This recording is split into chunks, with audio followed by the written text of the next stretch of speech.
lots of politicians are panicked about population decline, which is mostly a measure of the IQ of politicians, because of course population decline is exactly, gradual population decline is exactly what we want. Europe and Japan have below replacement level fertility.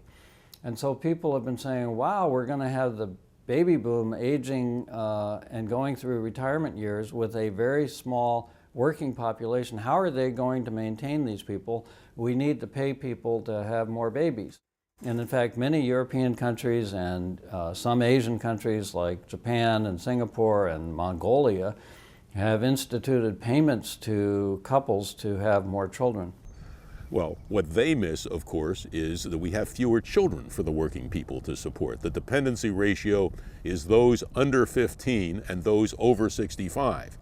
The babies are 100% dependent on their parents for 18 to 26 years. In a place like Europe, they're not generating income.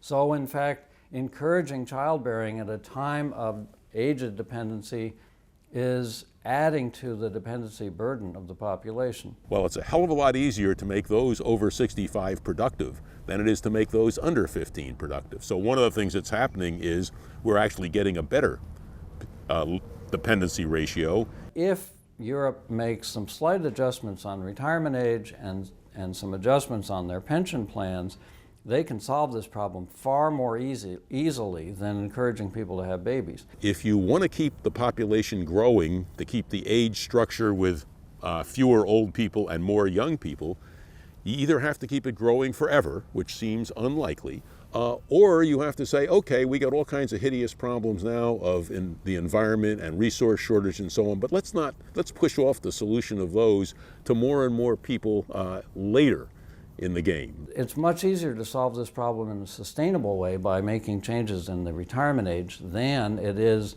by creating a Ponzi scheme of ever more babies to support aging populations. Sooner or later, you're going to have to stop population growth. So the issue is, do we deal with whatever problems there are stopping population growth now?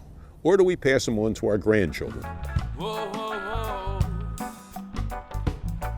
Calling, calling, calling, calling, calling, calling. Call the GrowthBusters.